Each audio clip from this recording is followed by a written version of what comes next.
దెబ్బకు దెబ్బ. అటు బీజాపూర్ సైన్యం, ఇటు ఔరంగజేబ్ సైన్యం, ఇంకో పక్క ఆంగ్లేయులు. ఈ మూడింటి మధ్య చిక్కుకున్నాడు శివాజీ. ఇదంతా ఆంగ్లేయుల పన్నాగమే అని శివాజీకి తెలుసు. శత్రువుల వల్ల దారి వెంట ఉన్న పంట పొలాలు ధ్వంసమవుతున్నాయి, దేవాలయాలు ధ్వంసమవుతున్నాయి, స్త్రీ పురుషుల సామూహిక హత్యలు, బలాత్కారాలు విలయ తాండవం చేస్తున్నాయి. శివాజీ ఎటూ పారిపోలేని స్థితి ఏర్పడింది. మాతా బీజా ఆదేశం మేరకు నేతాజీ పాల్కర్ యుద్ధానికి బయలుదేరి శత్రువులను ఛేదిస్తున్నా గానీ అపారమైన శత్రు సైన్యం దాటి వెళ్లడం కష్టంగా మారింది. శివాజీ వద్ద ఉన్న సైన్యం కేవలం 6,000 మందే. కానీ మొఘల్ సైన్యమే 1,00,000 మంది వచ్చారు. 4 నెలలు గడిచాయి. పనహాల కోటలోనే శివాజీ చిక్కుబడిపోయాడు. శివాజీకి మిగిలింది కేవలం శరణాగతియేనా? విచారం, కుతూహలంతో ఆ రాత్రంతా గడిచిపోయింది. సూర్యోదయమైంది. తెల్లని వస్త్రాలు ధరించిన ఒక వ్యక్తి కోట మీద నుండి కిందకు వస్తున్నట్టుగా అనిపించింది. అతను ఎవరు? అతనే గంగాధర్ పంత్. సిద్ది జోహార్ కి లేఖ ఇచ్చాడు. సిద్ది జోహార్ చాలా జాగ్రత్తగా చదివాడు. ఆ లేఖలో శివాజీ ఇలా రాశాడు: నేను రేపు రాత్రి స్వయంగా వచ్చి నా సమస్త ధనం, నా సంపద, నేను గెలిచిన అన్నీ మీకు అప్పగిస్తాను. ఆ లేఖ చదివిన తర్వాత ఇందులో ఏదో మోసం ఉందని అనిపించినప్పటికీ చివరికి మన్నించి వేశాడు సిద్ది. ఛత్రపతి శివాజీ తనను శరణు కోరనున్నాడు అనే సంబరంలో ఉన్నాడు. సిద్ది జోహార్ కి శివాజీ శరణాగతి కోరుతున్నాడన్న వార్త గుప్పుగుప్పుమంటుంది. కానీ 1660 జూలై 12వ తేదీ రాత్రి 600 మంది యోధులతో ఎవరికీ తెలియని మార్గంలో 40 కిలోమీటర్ల దూరంలో ఉన్న విషాడ్ ఘడ్ కి బయలుదేరాడు. ఒక పల్లకిలో ఆపదను దాటుతూ అక్కడికి వెళ్ళాలి. రాత్రి చిమ్మ చీకట్లో వారు అదృశ్యమైపోయారు. భారీ వర్షంలో కూడా జగదాంబ జగదాంబ అంటూ చెమటలు కక్కుతూ అడుగులు వేస్తూ సిద్ది జోహార్ సైన్యం కళ్ళు కప్పుతూ ముందుకు కదిలారు. కానీ ఈ లోపలే సిద్ది జోహార్ సైన్యానికి మోసం అర్థమైంది. వెంటపడ్డారు, పల్లకిని ఆపేశారు. అందులో నుంచి దిగిన వ్యక్తి శివాజీ లాగానే ఉన్నాడు. కానీ శివాజీ కాదు.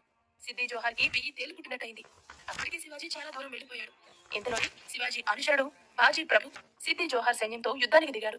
శివాజీ విశాల్ గఢ్ కి చేరే 2 గంటల సమయంలోనే శత్రువును ఆపుతూ వచ్చిన వారిని వచ్చినట్టుగానే నరికివేస్తున్నారు. బాజీ ప్రభు 2 చేతుల్లోనూ 2 ఖడ్గాలు పట్టుకుని భయంకరంగా మెరుస్తూ నాట్యం చేస్తున్నాడు.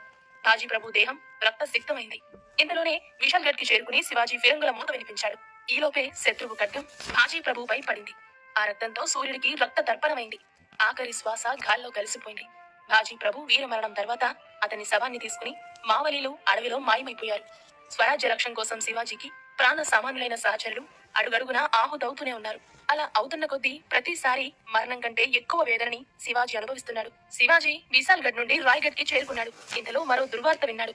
షాయిస్తా ఖాన్ మొఘల్ సర్దార్ పూణెను ఆక్రమించి లాల్ మహల్ లో ఉంటూ ఆ కోట చుట్టూతా 1,00,000 మంది సైనికులతో సురక్షితంగా వినోదాలతో విలాసాలతో తేలియాడుతున్నారు. ఈ వార్త విన్న శివాజీ ఎలాగైనా సరే ఆ షాహిస్తా ఖాన్ ని వధించాలని నిర్ణయించుకున్నాడు.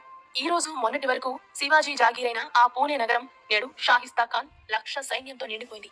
ఈ శిబిరంలో శత్రు సైన్యం ఇలా నిలున్నారు. తురానీలు, అరబ్బులు, రాజపుత్రులు, చివరికి కొన్ని మరాఠీ స్థానికులు కూడా షాహిస్తా ఖాన్ కి రక్షణగా నిలబడి ఉన్నారు. పూణేకి 11 మైళ్ళ దూరాన ఒక దుర్భేద్యమైన కోట అంతర్భాగాన శివాజీ తన అనుచరులతో, తన స్నేహితులతో తీవ్రంగా సమావేశం జరుపుతున్నారు. ఆ రోజున ప్రతాప్ గఢ్ లో బాజీ ప్రభు ఖాన్ పొట్టను చీల్చిన ఈ పులిగోర్లు ఈ రోజు షాయిస్తా ఖాన్ పాలిట సింగం పంజాగా మారుతుందని శివాజీ తన అనుచరులకు ధైర్యాన్ని కలిగించాడు. వెంటనే వాళ్ళంతా మొఘలుల వేషాలు ధరించి రాత్రి గుడ్డి వెన్నెల్లో పూణేకు చేరుకున్నారు. శివాజీ, షాజీ ఇద్దరు లాల్ మహల్ చేరుకున్నారు. అక్కడ భోజనం చేసి కాస్త నిద్రించారు. లాల్ మహల్ లో షాహిస్తా ఖాన్ ఉన్న గదిలో గానా బజానా వినిపిస్తుంది. రాత్రైపోయింది. అందరూ నిద్రపోతున్నారు. కాపలాదారుల గురుకులు మాత్రమే వినిపిస్తున్నాయి. తానాజీ, సూర్యాజీ, బాబూజీ, కన్హోజీలు తోడై గుట్టు చప్పుడు కాకుండా శత్రు సైనికుల్ని నరికిస్తున్నారు. శివాజీ శివాజీ అంటూ మరాఠీలు మొఘలు సిపాయిలపై దాడి చేస్తున్నారు. వంటగదిలో నుంచి గోడను కూలుస్తూ శివాజీ నెమ్మదిగా షాహిస్తా ఖాన్ గదిలోకి వెళ్లాడు. అప్పటికే శివాజీ శివాజీ అనే శబ్దాలు విని షాహిస్తా ఖాన్ కాళ్లు వణికిపోతున్నాయి. జై భవానీ అంటూ శివాజీ గదిలో ప్రత్యక్షమయ్యేసరికి శివాజీ ఖడ్గ ప్రహారంతో ఖాన్ కుడి చేతి వేళ్లు తెగిపోయాయి. షాహిస్తా ఖాన్ కిటికీలోంచి దూకి పారిపోయాడు. 1,00,000 మంది విశాల సైన్యం ఉన్నప్పటికీ అందరూ అలా చూస్తూ ఉండిపోయారు తప్ప చేసిందేమీ లేదు. శివాజీ లక్ష్యం నెరవేరింది. కొద్ది రోజులకి మొఘలు బాదుషా ఔరంగజేబు మరొక పథకం పన్నాడు. ఈసారి ఛత్రపతి శివాజీ మీదకి దాడి చేస్తుంది మొఘల్ సైనికులు కాదు, గొప్ప శివభక్తుడు హిందూ రాజు మీర్జారా జైసీ. ఔరంగజేబు మాట జవదాటినివాడు. 1,00,000 మంది సైన్యంతో శివాజీపై దండయాత్ర చేయాలని పథకం పన్ని బయలుదేరాడు. శివాజీకి ఈ వార్త తెలిసి మీర్జారా జైసింహకి ఉత్తరం రాశాడు. రాజా జైసింహ, పిచ్చుకపై బ్రహ్మాస్త్రం వేస్తున్నావా? అపారమైన సైన్యంతో నాపై దండెత్తడానికి వస్తున్నావని తెలిసింది. అయితే నేను ఔరంగజేబుకు భయపడి ఉత్తరం రాయడం లేదు.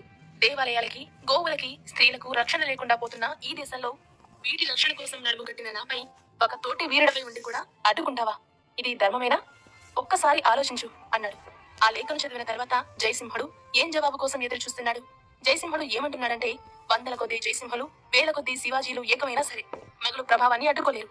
ఒకవేళ శివాజీ బేషరతుగా ఔరంగజేబుకు లొంగిపోతే వారి గౌరవానికి భంగం కలిగిన విధంగా సంధి చేయించగలను. ఇది నా మాటగా శివాజీకి మనవి చేయండి అంటూ దూతను పంపించాడు.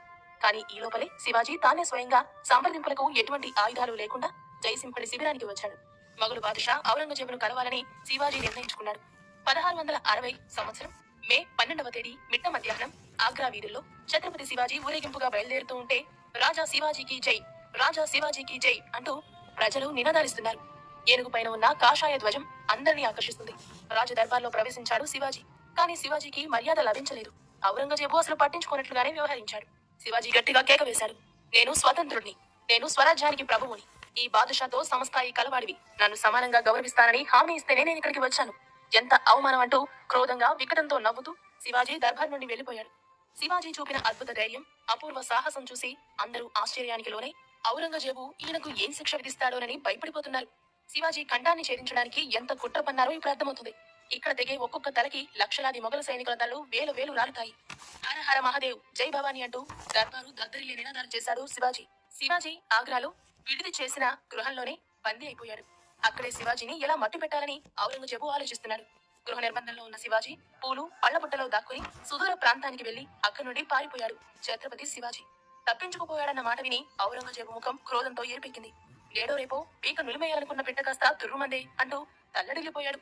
తప్పించుకున్న శివాజీ సన్యాసి వేషంలో ప్రయాణం చేసి రాయ్గఢ్ చేరుకున్నాడు.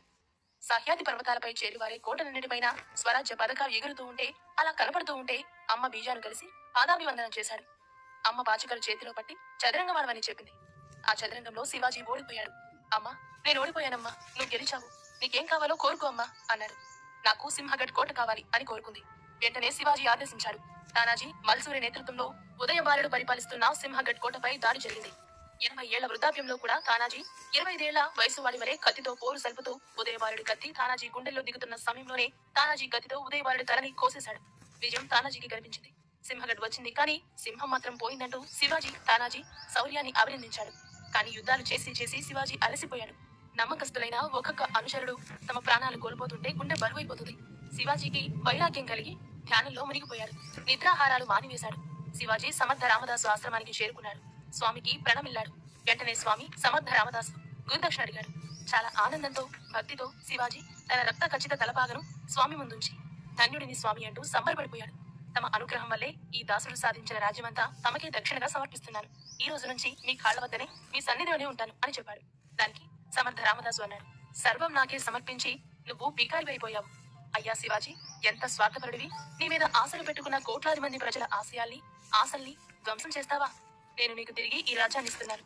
దీనికి నీవే ప్రతినిధిగా ఉండి పరిపాలన చేయమని ఆదేశించాడు. ఆజ్ఞస్వామి అంటూ శివాజీ శిరస్సు వంచి రాయ్గఢ్ బయలుదేరాడు. 1674వ సంవత్సరం ఆనందనామ సంవత్సరం జ్యేష్ఠ శుద్ధ త్రయోదశి రాయ్గఢ్ లో శివాజీ తల్లి బీజాబాయి దగ్గరికి వెళ్లి నమస్కరించాడు. చిరంజీవ అంటూ దీవించింది తల్లి. సుముహూర్తం సమీపించగా పట్టాభిషేక మందిరానికి వెళ్లగా అతని వెంట అష్టప్రధానులు కాగా పట్టు మావల సర్దారులు కుల కోహితులందరూ నడిచారు. వేద పండితుల ద్వారా మంత్ర ఘోషలు సుశ్రావ్యంగా వినిపిస్తూ ఉంటే శివాజీ మహారాజ్ కి జై, శివాజీ మహారాజ్ కి జై అని జయధ్వానాలు చేశారు. కాశీ నుంచి ప్రత్యేకంగా విచ్చేసినటువంటి గాగా భట్టు పండితుడు తన స్వహస్తాలతో మనులు పొదిగినటువంటి బంగారు ఛత్రాన్ని శివాజీ శిరస్సుపై పెట్టి జయమోస్తు శివ ఛత్రపతియే అన్నారు. ఒక్కొక్కరు అక్షింతలు చల్లుతూ ఆశీస్సులందించారు. ఆంగ్ల రాయబారి హెన్రీ అక్సెండెల్ లేచి ప్రభువుకు దూరం నుండి నమస్కరించి తర్వాత దగ్గరికి వచ్చి వజ్రపు ఉంగరాన్ని సమర్పించాడు. ఆ తర్వాత రాయ్గఢ్ వీధుల్లో ఊరేగింపు మొదలైంది. ప్రతి ఇల్లు వివాహ వేదికగా అలంకరించబడింది. 2 ఏనుగులపై చేరి పట్క కాసయ జెండా ఎగురుతూ రెపరెపలాడగా శివాజీ రాయ్గఢ్ వీధుల్లో ముందుకు సాగుతున్నాడు. క్షత్రియ కులావస్తంసుడు మహాసనాధీశ్వరుడు ఛత్రపతి శివాజీ మహారాజ్ కి జై అని నినాదాలతో రాయ్గఢ్ ఆ రోజంతా ప్రతిధ్వనిస్తూనే ఉంది. హిందూ అనే శబ్దాన్ని ఉచ్చరించడానికి కంపించిపోయే హైందవ జాతి ఈ రోజు తన ఉనికిని చాటి స్వాభిమానాన్ని ఉద్దేశించేలా సగర్వంగా సింహాసనం ఎక్కిన శుభగడియలు ఇవి. జీజా స్వయంగా ఆ దృశ్యాన్ని చూస్తుంది. ఈ దేశంలోని ప్రతి మాతృమూర్తిలో జీజామాత కనిపించాలి. ఈ దేశ ఔన్నత్యం కోసం, ఈ దేశ సంక్షేమం కోసం బిడ్డల్ని పాటుపడి పెంచే ప్రతి తల్లి జీజాబాయిలాగా చైతన్యవంతం చేయాలి. ప్రతి స్త్రీ, ప్రతి మహిళ, ప్రతి మాతృమూర్తి బిడ్డల్ని వీరుడుగా, దేశభక్తులుగా, దేశోద్ధారకులుగా పెంచడానికి ఆమెని ప్రేరణగా తీసుకోవాలి. ఛత్రపతి శివాజీ హైందవ సామ్రాజ్య నిర్మాత కావచ్చుగాక. ఆ మహోన్నత శక్తికి జన్మనిచ్చిన తల్లి జీజాబాయి నిజంగా ఒక జగన్మాత. జై భవానీ, జై భవానీ అంటూ అమ్మ ఆశీస్సులతో ఈ సమాజంలో, ఈ దేశంలో ఉండేటటువంటి ప్రతి కుటుంబంలో ఉండేటువంటి స్త్రీ ఒక దైవ భక్తుడిని తయారు చేయాలి. ఇదే జీజాబాయి సంకల్పం. ఇదే ఈ దేశంలో ఉండే కోట్లాది మంది మహిళలకు ఇచ్చే సందేశం. శివాజీ పేరు శివుడు నుండి వచ్చింది కాదని చాలా మంది అనుకుంటారు, కానీ అది నిజం కాదు. ఓ ప్రాంతంలోని భక్తులు శివుడిని శివాయి అని పిలుస్తారు కూడా. పటిష్టమైన సైన్యంతో పాటు నిఘా వ్యవస్థను కూడా కలిగి ఉండడమే కాకుండా ఆధునిక యుద్ధ తంత్రాలను ఉపయోగించాడు శివాజీ. వీటిలో ముఖ్యమైనది గొరిల్లా దాడి. శివాజీ తన సైన్యం పట్ల అత్యంత శ్రద్ధ తీసుకునేవారు. వారి ప్రాణాలను ఫలంగా పెట్టి యుద్ధం చేయడానికి విముఖత చూపేవారు. సైనికుల ప్రాణాలకు ప్రమాదం ఏర్పడే సందర్భంలో అనూహ్యంగా అక్కడి నుండి వారిని నిష్క్రమింపజేసేవారు. పటిష్టమైన నావికా దళం మరాఠాలకు మరింత బలాన్ని చేకూర్చింది. దీనికి శివాజీ వేసిన బలమైన పునాదులే కారణం. విదేశీ దండయాత్రల నుండి కాపాడడానికి ఇది ఎంతగానో ఉపయోగపడింది. ఆ కాలంలో ఇలాంటి ఆలోచనలు ఏ రాజులకు రాకపోవడం గమనార్హం. తనకంటే బలవంతులైన ఈసాలి అయిన అఫ్జల్ ఖాన్ను చాకచక్యంగా అంతం చేశాడు. అఫ్జల్ పథకాన్ని ముందుగానే పసిగట్టిన శివాజీ తన చేతులకు పులిగోలను తొడుక్కుని అతన్ని హతమార్చారు. మహిళల పట్ల అపారమైన గౌరవం. ఇతర రాజ్యాలపై దండెత్తినప్పుడు స్త్రీలపై ఎలాంటి దాడులకు అనుమతించేవారు కాదు శివాజీ. ఇలా ఎవరైనా చేస్తే వారి పట్ల కఠినంగా వ్యవహరించేవారు. నైపుణ్యం ఉన్న వారినే సైనికులుగా స్వీకరించేవారు. సైన్యంలో ఎలాంటి సిఫార్సులను పట్టించుకునేవారే కాదు. అలాగే సైనికులకు వ్యక్తిగత ఆయుధాలను కూడా ఇవ్వడానికి నిరాకరించారు. కొన్ని సమయాల్లో వీటితో రాజ్యంలోని పౌరులకు హాని కలుగుతుందని భావించారు. వేరే రాజ్యాలను ఆక్రమించుకునే సందర్భంలో దోచుకున్న ఆయుధాలకు తప్పనిసరిగా లెక్కలు చూపి ఆయుధగారానికి తరలించాలనే నిబంధనలు అమలు చేశారు. అలాగే మత ప్రదేశాలు ఇళ్లపై దాడులకు అంగీకరించేవారే కాదు. ఇలా తన పాలనంతా ప్రశాంతంగా జరిగింది. కానీ ప్రతిరోజు ఒకేలా ఉండదు. దెబ్బతిన్న ఔరంగజేబ్ ఊరికే ఉంటాడా? శత్రువులు మళ్లీ శివాజీపై కన్నేశారు. ఎలాగైనా సరే ఆయన్ను హతమార్చడానికి పన్నగం పన్నారు. కానీ ఈసారి ఎవరు ఊహించని విధంగా విరుచుకుపడబోతున్నారు. శివాజీ దీని నుండి ఎలా బయటపడతారు?